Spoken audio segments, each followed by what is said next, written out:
एक बार फिर से सुप्रीम कोर्ट में पतंजलि आयुर्वेद केस को लेकर बहुत ही इंटरेस्टिंग आर्गुमेंट्स देखने को मिले हैं। ये आर्गुमेंट्स पिछली बार हुई हियरिंग के कंटिन्यूटी में थे, जिस पर सुप्रीम कोर्ट बेंच ने एक बड़ा स्टेप आज ले लिया है। सिर्फ कंटेम्नर्स पतंजलि आयुर्वेद और बाबा रामदेव ही नहीं, बल्कि पिटिशनर इंडियन मेडिकल एसोसिएशन पर भी सुप्रीम कोर्ट ने बड़ा एक्शन लिया है। आपको याद होगा कि प्रीवियस हियरिंग में बेंच को जब पता चला था कि आईएमए प्रेसिडेंट ने कोर्ट प्रोसीडिंग्स के चलते एक इंटरव्यू में सुप्रीम कोर्ट ऑब्जर्वेशंस को क्रिटिसाइज किया है, तो बेंच काफी गुस्सा हो गई थी और उन्होंने कहा था कि ये उससे भी सीरियस है जिससे वो अभी डील कर रहे हैं और इसके लिए इंडियन मेडिकल एसोसिएशन प्रेसिडेंट को जवाब देना पड़ेगा। आपको बता दूं कि इस हियरिंग में Indian Medical Association president physically court के सामने पेश हुए थे और उन्होंने बेंच को अपनी साइड की स्टोरी एक्सप्लेन की है, जिसपे बेंच ने उनकी खूब क्लास लगाई है। मंगलवार को हियरिंग जब शुरू हुई तो बेंच कंप्राइजिंग जस्टिस हिमा कोहली और जस्टिस एहसानुद्दीन अमानुल्लाह ने इंडियन मेडिकल एसोसिएशन के फाइल किए गए case against Patanjali Ayurveda for misleading advertisement पर प्रिसाइड करते हुए सीनियर एडवोकेट बलवीर सिंह, जो रामदेव और बालकृष्ण को रिप्रेजेंट कर रहे थे, उनसे पूछा कि क्या उनके पास कहने के लिए कुछ है,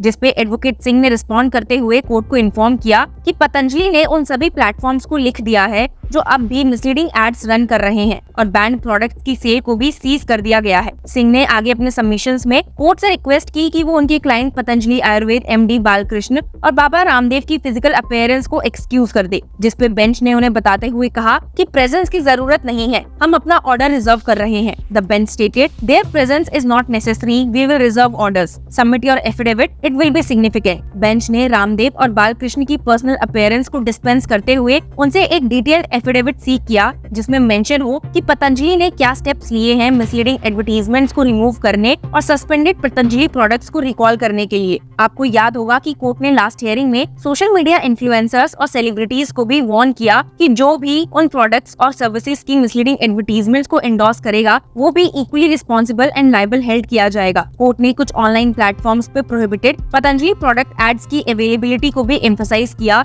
और कंपनी से कहा कि उन्हें सस्पेंडेड प्रोडक्ट्स की सेल को रोकना चाहिए। इसी रेफरेंस में सुप्रीम कोर्ट ने मंगलवार को ऑर्डर रिजर्व करते हुए एफिडेविट की मांग की है। The affidavit is required to be filed in 3 weeks. Contempt matter में अपना ऑर्डर रिजर्व करने के बाद कोर्ट ने रिमार्क किया कि पब्लिक सब जानती है बाबा रामदेव का लोगों पर एक इन्फ्लुएंस है और उन्हें उसे रिस्पॉन्सिबली यूज करना चाहिए। To quote, bench stated the public is well aware when they have choices they make informed decisions. Baba Ramdev holds considerable influence, it should be used responsibly. ये सुनकर सॉलिसिटर जनरल तुषार मेहता ने फिर कोर्ट को इन्फॉर्म किया कि बाबा रामदेव ने योगा के लिए काफी कंट्रीब्यूट किया है, पर जस्टिस कोहली ने इसका रिस्पॉन्ड ये कहते हुए दिया, the efforts for yoga are commendable but the issue with Patanjali products is separate. मतलब कि बाबा रामदेव का योगा के लिए एफर्ट तारीफे लायक है, लेकिन पतंजलि प्रोडक्ट्स का इशू अलग है। हालांकि ये केस इनिशियली पतंजलि की मिसलीडिंग एडवर्टीजमेंट्स के अराउंड रिवॉल्व कर रहा था, लेकिन बाद में हमने देखा कि कैसे सुप्रीम कोर्ट का ध्यान अथॉरिटीज ने भी अपनी ओर खींचा जब उन्होंने नोटिस किया कि वो कंपनी के अगेंस्ट एक्शन लेने में फेल हो चुकी है और ये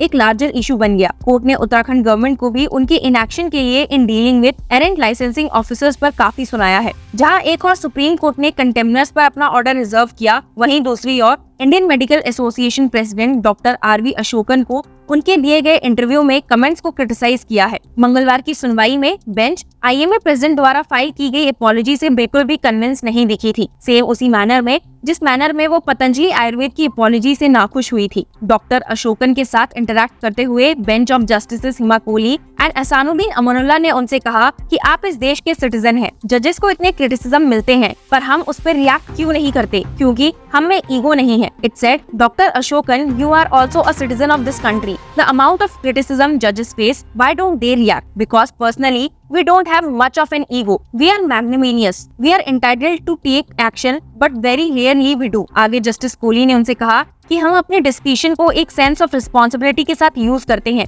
पर इसका ये मतलब नहीं है कि आप ऐसे कमेंट्स बोलेंगे। आप क्या करते जब दूसरी साइड ऐसे कमेंट्स करती? आप भागते हुए कोर्ट आते। Justice Kohli went on to say, we do that seldom, we use our discretion with some sense of responsibility, but that does not mean you go to town with these kinds of comments. What would you have done if other side made these kind of comments? You would have come running to this court. आपको याद दिला दूं कि previous hearing में भी court ने association को अपने हाउस को ऑर्डर में करने के लिए कहा था और कहा था कि वो मॉडर्न मेडिसिन में अनएथिकल प्रैक्टिस और हॉस्पिटल द्वारा एक्सपेंसिव मेडिसिन प्रिस्क्राइब करने को एड्रेस करे। लेकिन अप्रैल 30 को बेंच ने डॉक्टर अशोकन के कमेंट्स का स्ट्रॉन्ग एक्सेप्शन लिया। आपको बता दूं कि प्रेस को एक इंटरव्यू देते हुए, वो भी हियरिंग के एक दिन पहले, आईएमए प्रेसिडेंट प्रेसिडेंट ने कहा कि ये बहुत ही अनफॉर्चुनेट है कि सुप्रीम कोर्ट ने आईएमए को क्रिटिसाइज किया है और कहा था कि उनके स्टेटमेंट्स ने प्राइवेट डॉक्टर्स को डिमोरलाइज किया है। जस्टिस कोहली ने डॉक्टर अशोकन, जो कोर्ट में इन पर्सन प्रेजेंट थे, उनसे कहा कि हमें आपसे कुछ सेंस ऑफ रिस्पॉन्सिबिलिटी एक्सपेक्टेड थी। इसमें आगे जस्टिस अमनुल्लाह ने भी उनसे पूछा, you can't went your feelings against the court in the press like this, what made you go suddenly like this. जिसके बाद डॉक्टर अशोकन ने अपने कमेंट्स के लिए कोर्ट से अनकंडीशनली अपोलोजाइज किया,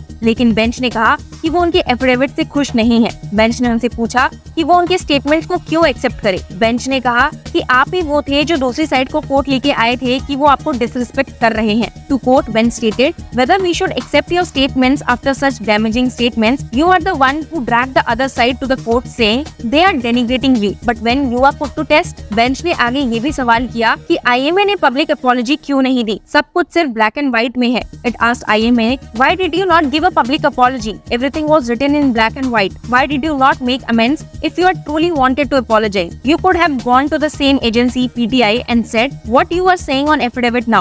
What did you do to redeem yourself after the interview? Tell us. जब court इसका जुडिशियल नोटिस लेते हुए एक मैसेज सेंड कर रही थी तो जस्टिस कोहली ने कहा, we are the first one to uphold the freedom of free speech, but there are times when there should be self-restraint. As IMA president, you should have had self-restraint. We did not see that in your interviews. इस hearing में court ने note किया कि सिर्फ waste Bengal government ने ही अपना affidavit file किया है। जस्टिस कोहली ने नोट किया कि 2018 से लेकर अब तक 54 कंप्लेंट्स फाइल हुई हैं और एफिडेविट में ये भी मेंशन नहीं है कि मिसलीडिंग एडवर्टाइजमेंट्स के लिए उन्होंने क्या स्टेप्स लिए हैं। इस पे जस्टिस कोहली ने सभी स्टेट काउंसिल से कहा, you have to move out of your officers to do something. Adding into it, Justice Amanullah said, move out of your comfort zone. Last opportunity देते हुए बेंच ने सभी स्टेट्स को 4 हफ्ते के अंदर एफिडेविट्स फाइल करने को कहा है और बताया कि affidavit shall include the suo motu action taken by authorities to ensure there are no misleading ads issued. Uttarakhand state licensing authority के एक ऑफिसर को फटकारते हुए बेंच ने उनसे सवाल किया कि क्या आप इंस्पेक्शन के लिए गए थे, जिसपे उन्होंने जवाब दिया कि नहीं, वो लीव पर थे। ये सुनकर कोर्ट को गुस्सा आ गया और उन्होंने स्टेट लाइसेंसिंग अथॉरिटी के काउंसिल सीनियर एडवोकेट ध्रुव मेहता से कहा, Why is there dishonesty every time? Don't try to play games. Mehta ने कहा कि अब वो क्लीन आ रहे हैं, हमने एक्शन नहीं लिया है, इसका हमें रिग्रेट है। पर इस पे जस्टिस अमनुल्लाह ने कहा कि आप ऐसे कैसे कह सकते हैं, हम ऑफिसर पर कॉस्ट इम्पोज करेंगे। ऑफिसर के कोर्ट में प्रेजेंस होने के बाद जस्टिस अमनुल्लाह ने उनसे कहा, Going to convict you right now. I am taking out my file. He has the guts to say. Justice Kohli ने उनसे सवाल किया कि लास्ट डेट पे आपने कहा था I went for inspection. You joined in August. Didn't you do any inspection? आपसे फरवरी की बात हो रही थी। तब ऑफिसर ने ये कहा कि वो लीव पर थे क्योंकि उनकी माँ बीमार थी। कि इसमें कंटेम्प्ट पिटीशन पर अपना ऑर्डर रिजर्व करने के बाद और बाकी पार्टीज को डायरेक्ट करने के बाद बेंच ने मैटर को 9 जुलाई के लिए फिक्स कर लिया है। देखते हैं कि समर ब्रेक्स के बाद इस केस में क्या नया देखने को मिलता है। Till then keep watching law चक्रा।